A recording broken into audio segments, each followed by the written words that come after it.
যে সকল মসজিদগুলোতে মক্তব নাই, আমরা যাদের সুযোগ আছে মসজিদ ভিত্তিক মক্তব চালু করার চেষ্টা করবো ইনশাআল্লাহ। পারবো না ইনশাআল্লাহ?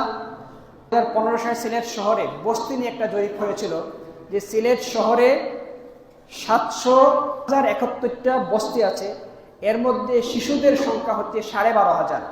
এই 12,500 শিশুর মধ্যে জরিপ করে দেখা গেছে শতকরা 98% শিশু দিন সম্পর্কে কিচ্ছু জানে না। এই যে বাচ্চারা দিন জানে না, এই বাচ্চারা একদিন বড় হবে, সমাজে লিডার হবে, মাস্তান হবে। অশিক্ষিত যদি হয়, দিনহীন যদি হয়, তাহলে সে সন্ত্রাসী হবে, মাস্তান হবে এবং আপনার জীবনটাকে সে নিরাপদ রাখবে না। আপনার হাইজেক করে কারা? যারা দিন নেই, যার ভিতরে ইমান নেই, যে ইসলাম সম্পর্কে জান না, তারাই তো করে। আপনার মক্তব না থাকার কারণে এই শিশুরা বেদিন হয়ে গড়ে উঠছে। গড়ে ওঠার কারণে সে আপনার জন্য আপনার জীবনটাকে অনিরাপদ করে তুলছে। সবচেয়ে বড় কথা হলো, আমি দিন শিখছি, নামাজে আসছি, সেও আল্লাহর বান্দা, সেও মুসলমান। মুসলমানের শিশু দিন শিখছে না, ইসলাম জানছে না।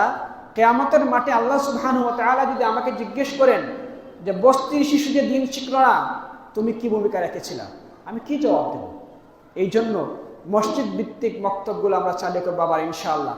এবং আমাদের আশেপাশে যে সকল শিশুরা আছে তাদের কীভাবে মসজিদে নিয়ে আসা যায়, মসজিদকে কীভাবে আরও বেশি ইফেক্টিভ করা যায়, সেই চিন্তাও আমরা করবো ইনশাআল্লাহ। আমরা মনে করি মসজিদের উন্নয়ন মানে শুধুমাত্র ফ্যান লাগানো, এসি লাগানো। এটা অধিকাংশ মসজিদের কমিটি যারা আছেন তাদের চিন্তা এটাই, 5 তলা 6 তলা মসজিদ করা। ভাই 5 তলা 6 তলা মসজিদ করার নাম মসজিদ উন্নয়ন না, মসজিদের অবকাঠামো উন্নয়ন। মসজিদের মৌলিক উন্নয়ন হচ্ছে মসজিদের মুসল্লির উন্নয়ন। মসজিদের মুসল্লি উন্নয়নের জন্য অনেক কাজ করতে হবে। শুধুমাত্র ইমাম সাহেব রাখলে আর মুয়াজ্জিন সাহেব রাখলেই মসজিদের মুসল্লিদের উন্নয়ন হয় না।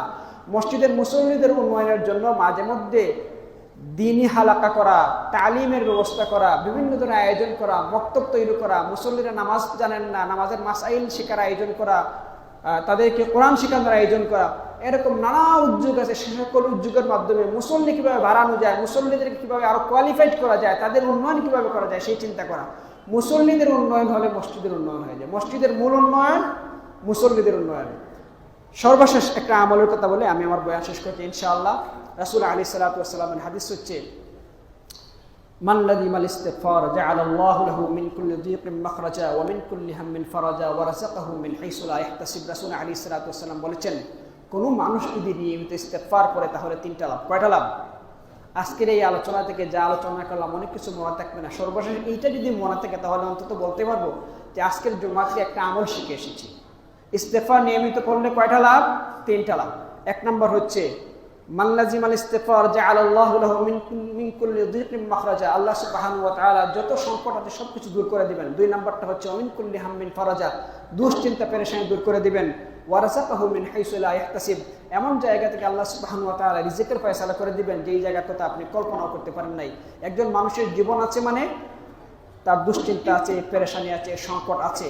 জীবন ঘনিষ্ঠ 3টা সংকটের সমাধান হয়ে যার দ্বারা, তার নাম হচ্ছে ইস্তেগফার। এই জন্য আমরা বেশি বেশি ইস্তেগফার করব। পারবো না ইনশাআল্লাহ? রাসূল আলাইহিস সালাতু ওয়াস সালাম বলছেন যে ইয়া আইয়ুহাল্লাযীনা আমানু তুবু ইলাল্লাহ ফাইন্নী আতুবু ইলাইহি ফিল ইয়াউমি 100 মাররা। হে ইমানদাররা, তোমরা বেশি বেশি তওবা করো, আমি কেননা প্রতিদিন 100 বার তওবা করি। রাসূল যদি 100 বার করেন তাহলে আমরা গুনাহগার হয়ে কতবার করতে হবে? এর জন্য আমরা বেশি বেশি ইস্তেগফার করব।